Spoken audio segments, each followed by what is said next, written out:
Hello everyone, this is Sapna Singh and welcome to the channel do educate. आज हम बात करने वाले हैं जो रेशियो का टॉपिक हमने पहले की क्लास में देखा था उससे थोड़ा सा एडवांस लेवल देखेंगे। ठीक है, छोटे छोटे जो बहुत सारे क्वेश्चंस हमने देखे थे, आज थोड़ा सा लेवल हाई करके उसको आगे की चीज़ें देखेंगे जो कि आरआरबी ग्रुप डी के लिए बहुत इंपॉर्टेंट सेशन होने वाला है। ठीक, तो अगर आप लोगों से एक छोटी सी रिक्वेस्ट है कि अगर आपने पहले की ये क्लास नहीं देखी है रेशियो की, तो आप प्लीज़ उसको जाके ज़रूर देखें, क्योंकि उससे क्या होगा कि आपको आगे जो भी चीज़ें मैं बताऊंगी वो बहुत ईजी तरीके से समझ में आएगा। नहीं तो बीच में फिर कन्फ्यूजन होगा कि ये कहाँ से आया, ये कहाँ से आया होगा। तो इट्स बेटर कि या तो आप ये भी वीडियो ना देखो, या तो ये वीडियो देखनी है तो पहले की वीडियो देख के आओ। ठीक, चलिए तो शुरुआत करते हैं सबसे पहले क्वेश्चन से। मैंने वहाँ पे अनुपात निकालना बता दिया था, कैसे निकालते हैं अनुपात, उससे लेवल बढ़ाया हुआ है। इसीलिए मैं बार बार कह रही हूँ कि पहले आप इसके पहले वाला लेक्चर देख लो, उसके बाद आप ये लेक्चर देखो। क्वेश्चन में गिवन है ए, बी और सी में 275 ट्रॉफी इस प्रकार बांटिए कि ए अनुपात बी जो है 3:7 के बराबर है। ए बी का जो अनुपात है वो 3:7 है। बी और सी का जो अनुपात है वो कितना है, 2:5 है। बी के पास कितनी ट्रॉफी होगी, बी के पास कितनी ट्रॉफी होगी, बी के पास कितनी ट्रॉफी होगी। टोटल दिया है 275 ट्रॉफी। ठीक है, ए बी सी 3 लोग हैं, ठीक है, 3 इंसान हैं। टोटल कितना है, 275 है। इसको बांटना है ए बी सी में, मतलब मैक्सिमम जो है वो 275 आपके पास है। उनमें से कुछ ए के पास जाएगा, कुछ बी के पास जाएगा, कुछ सी के पास जाएगा। तो ए बी सी के पास कितना जाएगा, उसके लिए हमें क्या करना होगा, उसके लिए हमें ए बी सी तीनों का एक साथ अनुपात निकालना होगा। ये मैंने कल बताया था। ठीक है, तो ए अनुपात बी अनुपात सी निकालने के लिए आप क्या करोगे, आप ए 3 है, फिर ये 7 है, फिर ये 2 हो गया, ये 5 हो गया। ठीक है, ये इस तरीके से तीनों का अनुपात हम निकालते हैं। तीनों का अनुपात हम इस तरीके से निकालते हैं। तो 3 में 2 का गुणा हुआ 6, 7 दूना 14 और 5 सत्ते 35। 6:14:35 होगा ए बी सी तीनों का अनुपात। यहाँ पे अलग अलग अनुपात दिया है तो अलग अलग हम नहीं लिख के हमें क्या करना होगा, ए बी सी तीनों का अनुपात निकालना होगा। ये हमने निकाल दिया। अब ये तीनों का अनुपात है कि मतलब जो 6 हिस्सा होगा वो ए के पास जाएगा, बी के पास 14वां हिस्सा जाएगा और सी के पास 35वां हिस्सा जाएगा। यानी कि अगर यहाँ पे आप देखो तो सबसे ज़्यादा किसके पास जा रहा है, सबसे ज़्यादा सी के पास जा रहा है। क्वेश्चन में ये भी पूछ सकता है कि सबसे ज़्यादा किसको मिलेगा और कितना मिलेगा। तो सबसे ज़्यादा देखो सी को मिलेगा, 35 हिस्सा है। ए को सबसे कम मिलेगा और बीच में 14 जो है वो बी को मिलेगा। ठीक, तो अब टोटल जो है 275 है। ध्यान से देखिएगा, बहुत अच्छी ट्रिक आप कह सकते हो कि बहुत सिंपल तरीके से आप ऐसे क्वेश्चन को सॉल्व कर सकते हो। बस एक क्वेश्चन समझ लो, टोटल है 275। टोटल क्या है यहाँ पे, ए बी सी का टोटल क्या है, 6, 14, 35। टोटल कितना है, टोटल है 6, 14, 35। 6 + 14 + 35, ये कितना हो गया, 6 और 14 20, 35 कितना हो गया, 55। टोटल 55 है यहाँ पे, और ये 55 किसके बराबर दिया है, 275 के बराबर दिया है।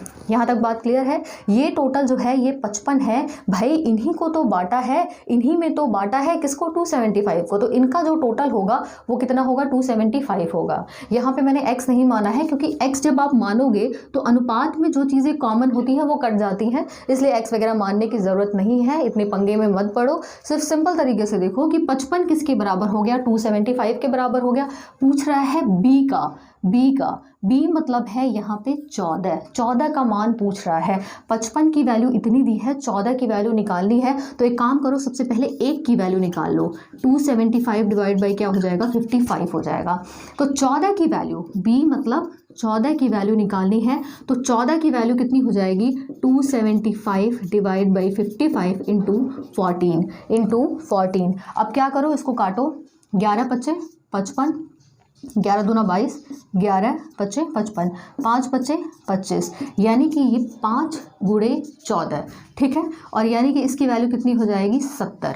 ठीक है, इसकी वैल्यू कितनी आ जाएगी, 70। अगर आप ऑप्शन में देखो, ऑप्शन नंबर जो बी है, ख ऑप्शन जो है 70 है, और 70 जो है इसका करेक्ट आंसर है।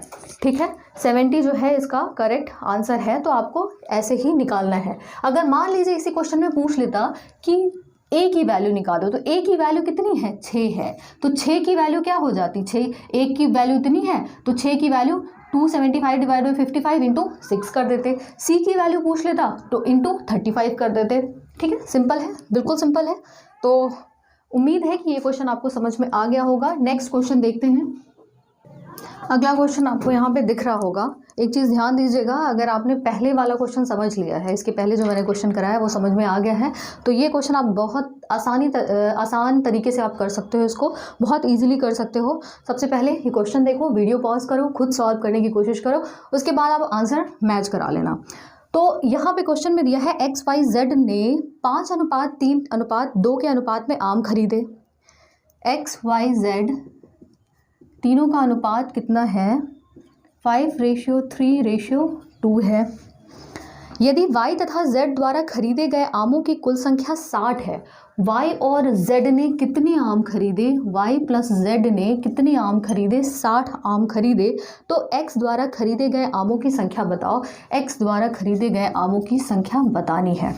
अब क्या करना है, यहाँ पे बहुत आसान तरीके से आप इसको समझो कि तीनों का अनुपात यहाँ पे दिया हुआ है, 5:3:2 के अनुपात, तीनों में तीनों आम खरीद रहे हैं। 5वां हिस्सा x के पास जाएगा, तीसरा हिस्सा y के पास, दूसरा हिस्सा z के पास। पहले क्वेश्चन में क्या था, अलग अलग अनुपात दिया था, फिर हमने तीनों का अनुपात निकाला था। अब ये क्वेश्चन उससे ज़्यादा ईजी है। ठीक है, ये RRB ग्रुप डी में पूछा हुआ क्वेश्चन है, ये उससे ज़्यादा इजी है। क्यों? क्योंकि तीनों का अनुपात आपके पास दे दिया है, आपको तीनों का अनुपात अलग से निकालने की ज़रूरत नहीं है। तो यहाँ पे y प्लस z की वैल्यू क्या है, 60 दी हुई है कि दोनों मिलके 60 खरीदते हैं, दोनों मिलके 60 आम खरीदते हैं। तो y और z कितना हो गया, 3, 2, 5 की वैल्यू कितनी दी है, 60 आम के बराबर दी है। 3 और 2, 5 की वैल्यू y और z y z का अनुपात क्या है, 3 और 2 है, यानी कि y प्लस z की बात करो तो 3 + 2 = 5, और ये 5 किसके बराबर दिया है, 60 आम के बराबर दिया हुआ है। ठीक है, 60 आम के बराबर दिया है। x की वैल्यू पूछ रहा है, x मतलब 5 की वैल्यू पूछ रहा है। x का अनुपात कितना है, यहाँ पे 5 दिया हुआ है, 5वां हिस्सा दिया है, तो x मतलब 5 का पूछ रहा है, 5 की वैल्यू पूछ रहा है। तो 5 की वैल्यू निकालने के लिए आपके पास एक बात बताओ, ये तो 5 की ही वैल्यू आ गई, यानी कि 60 इसका आंसर हो गया।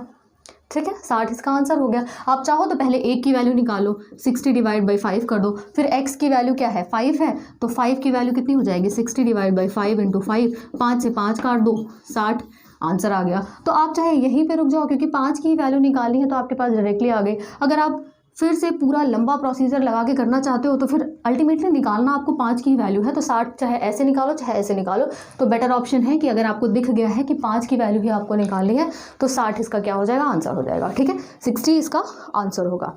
चलिए अगला क्वेश्चन देखते हैं। ये क्वेश्चन जो है थोड़ा सा और हाई लेवल का क्वेश्चन कह सकते हैं आप, लेकिन हाई लेवल का क्वेश्चन थोड़ा सा आपके दिमाग में ये आइडिया रहेगा कि हाँ, अगर ऐसे क्वेश्चन पूछेंगे तो आप कैसे सॉल्व करोगे। तो यहाँ पे अगर क्वेश्चन देखो तो यहाँ पे बोला जा रहा है पिंकू, रिंकू और टिंकू आपस में 2400 की राशि क्रमशः 7:8:6 के अनुपात में बांटते हैं। पिंकू है, रिंकू है, टिंकू है, और 7:8:6 के अनुपात में बांटा गया है। टोटल धनराशि कितनी है, 4200 है। टोटल कितना है, 4200 है। टोटल अगर 4200 है तो इसका मतलब 7, 8 और 6 यानी 21। टोटल कितना हो गया, टोटल हो गया आपके पास 21, और 21 की वैल्यू कितनी दी हुई है, 4200 दी हुई है। ठीक है, 21 की वैल्यू 4200 दी है। अगर 1 की वैल्यू निकालो तो 4200 बटा 21, और 21 दूना 42 यानी कि ये 200 इसका हो जाएगा, यानी 1 की वैल्यू कितनी हो गई, 200 रुपये आ गई। अब इनमें से प्रत्येक के हिस्से में 200 रुपये जोड़ें तो उनकी राशि में हिस्सों का नया अनुपात क्रमशः क्या होगा। ठीक है, 200 रुपये अगर इनकी राशि में जोड़ा जाए, यहाँ पे अनुपात में 200 नहीं जोड़ा जा रहा है, यहाँ पर राशि में 200 जोड़ा जा रहा है। राशि में 200 जोड़े जाने का मतलब है कि पिंकू, रिंकू और टिंकू का आपको अमाउंट पता होना चाहिए। जब राशि पता होगी, रुपयों में पता होगा, तभी तो आप उसमें 200 जोड़ोगे। अनुपात और रुपयों का कोई जोड़ नहीं होता। ठीक है, या नंबर्स का नंबर में ही जोड़ करोगे, मतलब जैसे कि अगर कोई रुपए है, आप 2 रुपए, ठीक है, 2 रुपए को आप 2 रुपए में जोड़ सकते हो, 2 रुपए को 10 रुपए में जोड़ सकते हो, 2 रुपए को आप एक पत्थर से, 2 रुपए प्लस एक पत्थर नहीं जोड़ सकते, इस चीज़ को समझो आप। तो यहाँ पे आपको क्या करना होगा, रुपए में कन्वर्ट करना होगा। रुपए में कन्वर्ट करने के लिए आपको, आपके पास 1 की वैल्यू कितनी आ गई है, 200 आ गई है, यानी कि P की वैल्यू कितनी आ जाएगी, P की वैल्यू है 7 और 7 की वैल्यू हो जाएगी 7 × 200। 1 की वैल्यू 200 है तो 7 की वैल्यू कितनी हो जाएगी, 7 गुना मतलब 7 से गुणा कर दो, ये आ गया आपके पास 1400। ठीक है, रिंकू की वैल्यू कितनी है, 8 है, तो 8 कितना हो जाएगा, 8 गुणे में 200, ये हो गया 1600। टिंकू की वैल्यू कितनी है, 6, तो ये 6 गुणे 200 यानी कि ये कितना हो गया, 1200 हो गया। अब क्वेश्चन में बोला जा रहा है कि अगर 200 रुपये सब में जोड़ दिया जाए, सबकी राशि हमें पता चल गई कि ये जो 4200 रुपये है, तो 4200 में P को 1400 रुपये मिले, ठीक है, R को, रिंकू को 1600 रुपये और टिंकू को 1200 रुपये मिले। अगर आप इसको जोड़ोगे तो आपके पास 4200 राशि ही आएगी, टोटल जो होगा 1400, 1600, 1200 जोड़ोगे तो 4200 ही आएगा। तो अब इनमें बोला जा रहा है कि 200 रुपये सब में जोड़ दें, यानी कि सब में जो है 200 रुपये जोड़ना है सबकी राशि में। सबकी राशि मतलब 1400 प्लस 200, इनका अनुपात निकालना है, यानी कि 1600 प्लस 200 अनुपात 1200 प्लस 200। ठीक है, ये चीज़ पूछी जा रही है यहाँ पे। तो यहाँ पे 1400 और 200 यानी कि ये हो गया 1600 अनुपात 16 2 1800 अनुपात 12 2 1400। 0 से 0 0 0 0 0 कट गया। अब 2 से काट लो, 2 8 16, 2 9 18, 2 7 14, यानी कि 8 अनुपात 9 अनुपात 7 क्या होगा, इसका आंसर होगा। ठीक है, 8 अनुपात 9 अनुपात 7, ऑप्शन नंबर डी जो है 4th ऑप्शन इसका क्या होगा, करेक्ट आंसर होगा। ठीक है, कहीं पे भी कंफ्यूजन होगा तो कमेंट कर देना आप, ठीक है, मैं उसको फिर से एक्सप्लेन करने की पूरी कोशिश करूँगी, बता दूँगी कि कहाँ से क्या चीज़ें हुई हैं। ये नेक्स्ट क्वेश्चन जो है इसको आप देखो, 1 अनुपात 2 अनुपात 3 अनुपात 4 के अनुपात में 4 संख्याएँ हैं। 4 संख्याएँ हैं जिनका अनुपात 1 2 3 और 4 के रेशियो में गिवन है। उन संख्याओं का योग 16 है। अब ये जो अनुपात दिया है, टोटल कितना है इनका, समेशन जो है वो 16 है। टोटल उनका योग जो है, टोटल योग जो है, योग वो कितना है, 16 है। तो इनका योग कितना हो जाएगा, 4, यहाँ पे 4 और 4 8 9 10, योग कितना हो गया 10, और ये 10 किसके बराबर दिया है, 16 के बराबर दिया है। बात समझ में आ गई यहाँ पे कि इनका जो योग है, इन नंबर्स का जो योग है वो कितना है, वो 16 दिया हुआ है। पहली और चौथी संख्याओं का योग बराबर है, मतलब पहली और चौथी संख्याओं के योग की वैल्यू यहाँ पे पूछ रहा है। ऑप्शंस आपके पास दिए हुए हैं, 4 ऑप्शन है। तो पहली संख्या क्या होगी, यहाँ पे पहली संख्या क्या होगी, पहली ये होगी और चौथी क्या है, ये है। इनका योग पूछ रहा है। तो अगर यहाँ पे अगर आप 10 की वैल्यू 16 है तो 1 की वैल्यू 16/10 आ जाएगी, है ना।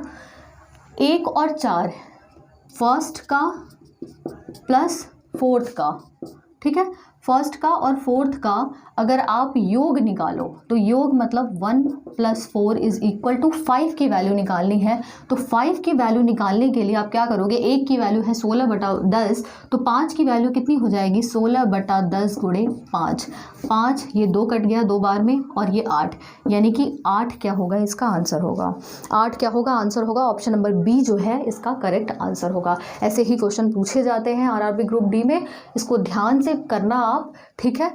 और इजी क्वेश्चन है, बस आपको थोड़ा सा ये समझ में आना चाहिए कि योग दिया है तो योग इसके बराबर, अनुपात का योग होगा जो उसके बराबर हो जाएगा। जिसकी वैल्यू पूछेगा आप वहाँ पे कर देना। अगर मान लेते हैं कि पूछ लेता कि पहली, दूसरी और तीसरी संख्या का योग क्या होगा, तो 3 2 5 और 1 6, 6 की वैल्यू निकालनी होती तो 6 की वैल्यू आप निकाल लेते। 1 की वैल्यू निकालो, उसके बाद जो भी पूछ रहा है, जो भी किसी चीज़ की भी वैल्यू निकालनी है तो उसमें क्या करो, उसका उस नंबर का गुणा कर दो। ठीक, चलिए अगला क्वेश्चन देखते हैं। ये जो क्वेश्चन है, ये क्वेश्चन आरआरबी ग्रुप डी का प्रीवियस ईयर का क्वेश्चन है। इसको आप देखो एक बार ज़रा। एक पेटी में 1 दर्जन शीशे थे। 1 दर्जन का मतलब आप समझ सकते हो, 1 दर्जन मतलब होता है 12, ठीक है। 12 शीशे थे एक पेटी में। पेटी के गिरने पर टूटे हुए तथा बिना टूटे हुए शीशों का अनुपात निम्न में से कौन सा नहीं हो सकता। टूटे हुए अनुपात ना टूटे हुए। अब एक बात बताओ, एक पेटी आप लेके जा रहे हो, ठीक है, कि भाई शीशे की पेटी है भाई, अब घर लेके चल रहा हूँ, तो अब जाते जाते एकदम से वो पेटी आपके हाथ से गिर गई, ठीक है, गिर गई, तो अब पेटी गिरी तो यानी कि शीशे टूटे। अब मैक्सिमम शीशे कितने टूट सकते हैं? 12 शीशे हैं, तो मैक्सिमम कितने टूटेंगे? ऑब्वियस सी बात है 12 ही टूटेंगे। तो इनमें पूछ रहा है कि कौन सा नहीं हो सकता, कौन सा अनुपात नहीं हो सकता, किसका? टूटे हुए, ना टूटे हुए, बिना टूटे हुए, इसका अनुपात निकालना है। तो सबसे पहले इसको क्या करो, आप ऑप्शन से चेक करो। ऐसे क्वेश्चन में हमेशा ऑप्शन पे जाना। ऑप्शन नंबर अगर ए देखो तो ए में दिया हुआ है 2:1। 2:1 का मतलब क्या है कि टूटा हुआ हिस्सा 2 है, ना टूटा हुआ हिस्सा 1 है। तो इसके लिए आप क्या करोगे, टोटल कितने हैं भाई? अगर इसमें सिर्फ टूटे हुए हिस्से को निकालना है तो टूटे हुए हिस्से का मतलब 2 बटा टोटल कितना हुआ, 2 और 1 3, और गुणे ये टोटल शीशे कितने हैं, 12। और यहाँ पे ना टूटे हुए मतलब 1 हो गया, 1 डिवाइड बाय टोटल कितना है, 2 1 3 गुणे 12, तो 3 4 बार में जाएगा और ये 4 बार में, यानी कि 4 दूना 8 हो जाएगा और ये 4, यानी कि टूटे हुए 8 है, ना टूटे हुए 4 हैं, 8 4 हो गए, टोटल 12 है, तो ये 8 क्या हो गए, टूट गए हैं, 4 नहीं टूटे हैं। तो ये तो ठीक है, इसमें कोई दिक्कत नहीं है। बी ऑप्शन पे जाते हैं। बी क्या है, 3:1 है। 3:1 का मतलब है कि 3 हिस्सा टूटा हुआ है, 1 हिस्सा नहीं टूटा हुआ है। तो 3/3 1 4 इंटू 12 करोगे तो 4 तिहाई 12, 3 तिहाई 9, 9 क्या हो गया, टूट गया है, और नहीं टूटा है मतलब 1 हिस्सा, 1 डिवाइड बाई 4 इंटू 12, 4 तिहाई 12, 9 टूट गया है, 3 नहीं टूटा है, 9 3 कितना हो गया, 12 शीशे थे, ठीक है, ये भी पॉसिबल है। उसके बाद सी देखते हैं, 3:2 है। तो 3:2 का मतलब है कि 3 हिस्सा टूट गया है, 2 हिस्सा नहीं टूटा है। तो 3/3 और 2 5 गुणे 12, और ना टूटे हुए पोर्शन का क्या आएगा, 2/5 गुणे 12। अब एक बात बताओ, ये तो दशमलव में आ जाएगा, अगर आप इसको सॉल्व करोगे ये आएगा दशमलव में, तो ये दशमलव में क्या ये चीज़ पॉसिबल है? मतलब ऐसा तो नहीं पूछा गया, टूटा मतलब चाहे इतना सा टूटा हो, चाहे पूरा एकदम चकनाचूर हो गया हो, उससे मतलब नहीं है। टूटा मतलब बस थोड़ा भी अगर टूट गया तो वो टूट गया, तो डेसिमल में तो पॉसिबल नहीं है, डेसिमल में तो पॉसिबल ही नहीं है। तो यानी कि या तो कुछ टूटेगा या तो कुछ नहीं टूटेगा, ये नहीं हो सकता कि हाँ हम उसको दशमलव में लिख दें, दशमलव में नहीं लिख सकते, ठीक है। लेकिन फिर भी आप अपनी तसल्ली के लिए चौथा ऑप्शन भी चेक कर लो। चौथा ऑप्शन जो है वो क्या है, 7:5 है। 7:5 है। अगर इसको देखो 7 5 कितना हो गया, 12 हो गया, 12 ही शीशे थे, इसको इस तरीके से करने की ज़रूरत नहीं है, यानी कि 7 जो हैं टूटे हुए शीशे थे और 5 जो हैं वो टूटे नहीं थे, यानी कि जो सी होगा वही करेक्ट आंसर होगा, यही अनुपात नहीं हो सकता, ठीक है। डेसिमल में नहीं आएगा, दशमलव में नहीं आएगा, तो सी क्या होगा, इसका करेक्ट आंसर होगा। चलिए अगला क्वेश्चन देखते हैं। नेक्स्ट क्वेश्चन देखिए, थोड़ा अलग क्वेश्चन है। अब इनमें 2 संख्याओं की बात की गई है, किसी भिन्न के, संख्या नहीं है और एक्चुअली यहाँ पे भिन्न है, ठीक है, किसी भिन्न के अंश और हर 2:3 के अनुपात में है। अंश और हर, कोई भिन्न है, भिन्न मतलब आप समझते हो p/q के फॉर्म में होता है, ठीक है, या आप इसको कह सकते हो x/y के फॉर्म में होता है। तो भिन्न है, भिन्न मतलब किसके अनुपात में हो गया, 2/3 के अनुपात में है। 2/3 के अनुपात का मतलब ये है कि यहाँ पे अगर कुछ कॉमन होगा तो वो तो कट गया होगा, तो इसलिए अनुपात कितना है, 2:3 बचा है यहाँ पे। अब यदि अंश में 6 घटाया जाए तो परिणाम वह भिन्न है। यदि अंश में 6 घटाया जाए, अंश है आपका 2 है, अगर मान लेते हैं इसको x मान लेते हैं, कुछ ना कुछ कॉमन होगा, मान लेते हैं वो भिन्न क्या है, 2x/3x है, मान लिया हमने, ठीक है, मान लिया कि वो भिन्न क्या है, 2x/3x है, क्योंकि यहाँ अनुपात दिया है तो इसलिए भिन्न में क्या होगा, भिन्न में चीज़ें कट जाती हैं, लेकिन यहाँ पे आपको x कंसिडर करना पड़ेगा। तो यदि अंश में 6 घटाया जाता है, अंश क्या है, ये अंश होता है और ये होता है हर। अंश में 6 घटाया, जैसे क्वेश्चन बोल रहा है वही चीज़ फॉलो करनी है। अंश में 6 घटाया, हर को कुछ नहीं कर रहा है, हर जैसा है वैसा ही रहेगा, तो परिणाम वह भिन्न है, मतलब इसका रिजल्ट क्या आएगा, ये किसके बराबर आएगा, जिसका मान प्रारंभिक भिन्न का 2/3 है। जिसका मान प्रारंभिक भिन्न जो है, मतलब शुरुआत का जो भिन्न है वो 2x/3x है, और इसका क्या है, 2/3 है, का मतलब गुणा 2/3। ये हमारे पास यही एक इक्वेशन लिखनी थी। इस इक्वेशन को लिखने के बाद आपको समझ में आएगा कि आपकी चीज़ें सॉल्व हो गई। प्रारंभिक भिन्न का अंश क्या है? प्रारंभिक भिन्न का अंश है 2x, मतलब 2x की वैल्यू पूछ रहा है यहाँ पे, ठीक है, 2x की वैल्यू पूछ रहा है। तो अब ये x तो कैंसिल हो गया, बचा क्या 2x - 6 / 3x, और ये 2 दूना 4 और 3 तिहाई 9। क्रॉस मल्टीप्लाई करो, ये इधर क्या होगा, 9 दूना 18x और 6 9 54 इज इक्वल टू कितना हो जाएगा, 4 3 12x। 18x इधर है माइनस 12x हो जाएगा इज इक्वल टू 54 हो जाएगा। 18 में से 12 जाएगा 6x होगा और ये 54, और x की वैल्यू कितनी हो जाएगी 54/6, ठीक है, यानी x की वैल्यू कितनी आ गई 9, ठीक है, x की वैल्यू कितनी आ गई 9। अब x की वैल्यू 9 आ गई, अब आपको निकालना क्या है, अंश की वैल्यू निकालनी है। अंश मतलब क्या है 2x, प्रारंभिक अंश क्या है 2x है, तो 2x की जो वैल्यू होगी वो 2 × 9 हो जाएगी, यानी 18 क्या होगा, इसका आंसर हो जाएगा, ठीक है, 18 इसका आंसर हो जाएगा। कोई दिक्कत हुई नहीं होगी क्योंकि हमने पहले क्वेश्चन ऐसे देखे हुए हैं। अगला क्वेश्चन देखते हैं। ये जो क्वेश्चन है, थोड़ा सा आप इस क्वेश्चन में और जो पहले मैंने क्वेश्चन कराया है दोनों में फ़र्क को समझिएगा। पहले जो क्वेश्चन हमने किया था उसमें क्या था, वो भिन्न दिया हुआ था, इसलिए हमने क्या किया, ऊपर भी x माना नीचे भी x माना। इस क्वेश्चन की अगर हम बात करें तो इसमें लिखा हुआ है यदि एक संख्या का 30% दूसरी संख्या में जोड़ा जाए तो दूसरी संख्या 140% हो जाती है। यहाँ दो संख्याओं की बात कर रहा है, ना कि एक भिन्न की बात कर रहा है। जब दो संख्याओं की बात करेगा तो हम मान लेंगे कि पहली संख्या जो है वो क्या है x है, और जो दूसरी संख्या जो है वो कितनी है y है, ठीक। तो अब अकॉर्डिंग टू क्वेश्चन, जैसे क्वेश्चन बोला जा रहा है वैसे करते हैं। यदि एक संख्या का 30%, पहली संख्या क्या है, एक संख्या का 30%, ठीक है, एक संख्या का 30%, आप चाहो तो पहली संख्या इसको भी मान सकते हो, y भी मान सकते हो, कोई दिक्कत नहीं है। तो यदि एक संख्या का 30% दूसरी संख्या में जोड़ा जाए, इसका 30% दूसरी संख्या मतलब y में जोड़ दिया जाए तो दूसरी संख्या 140% हो जाती है। ये किसके बराबर हो जाएगा, दूसरी संख्या के 140% के बराबर हो जाएगी। पहली और दूसरी संख्या में क्या अनुपात होगा, यानी यहाँ पे क्या पूछ रहा है, x अनुपात y पूछ रहा है, ठीक है, x अनुपात y पूछ रहा है यहाँ पे। अब क्या करें, इसमें देखते हैं, 30x / 100, y को उधर भेज देते हैं, y × 140 / 100 माइनस y।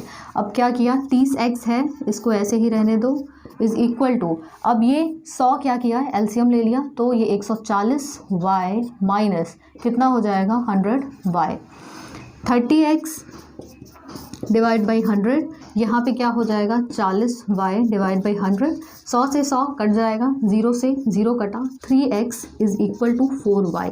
x और y का अनुपात पूछ रहा है, यानी x/y पूछ रहा है एक तरीके से देखा जाए तो यहाँ पे क्या है, 3x is equal to 4y है, x 3x बाय y कर दो तो ये हो जाएगा 4x बाय y, तो ये क्या हो जाएगा 4/3, यानी x अनुपात जो y होगा वो 4:3 के बराबर होगा, ठीक है। x अनुपात y जो होगा वो किसके बराबर होगा, 4:3 के बराबर होगा, यही इसका करेक्ट आंसर होगा, ठीक। तो ये बहुत इंपॉर्टेंट सेशन है, चाहे आपको थोड़ा लग रहा होगा कि बोरिंग है या लेंदी है, लेकिन आप इस चीज़ को समझो, क्योंकि यहाँ पे मैंने जो भी चीज़ें कराई हैं वो बिल्कुल कॉन्सेप्ट के तरीके से कराई हैं, ठीक है, उनका कॉन्सेप्ट बताया उनके पीछे का। और दूसरी चीज़, ऐसे क्वेश्चन ही पूछे जाते हैं एग्जाम में, आप क्या करोगे, इससे ऊपर बिल्कुल नहीं आएगा। ये बिल्कुल आप कह सकते हो कि इसमें छोटी छोटी चीज़ें भी कवर की है मैंने, और जो थोड़ी बढ़ा के चीज़ें पूछी जा सकती हैं एग्जाम में वो भी मैंने पूरा कवर कराया है यहाँ पे। तो ज़रूर से आपको क्या करना है, दोबारा इन क्वेश्चंस को करना है, क्योंकि मैथ में प्रैक्टिस बहुत ज़रूरी है, ये चीज़ ध्यान रखना। पढ़ के अगर आप सोचो कि देख के आप चले जाओगे और एग्ज़ाम में क्वेश्चन सॉल्व कर ले जाओगे, तो ऐसा बिल्कुल नहीं होता है, आप बीच में कहीं ना कहीं सॉल्व करते हुए फंस जाओगे। तो ये परेशानी है मैथ्स के साथ। तो आपको करना क्या होगा, इसको खुद सॉल्व करके देखना कि हाँ क्या आप वाकई में आप इस चीज़ को कर पा रहे हो या नहीं कर पा रहे हो। अगर यहाँ नहीं कर पा रहे हो तो फिर मतलब लेक्चर देखने के बाद दोबारा भी नहीं कर पा रहे हो तो फिर वहाँ बहुत मुश्किल है, इसलिए प्रैक्टिस करते रहना। चलिए मिलते हैं नेक्स्ट क्लास में। Thank you for watching.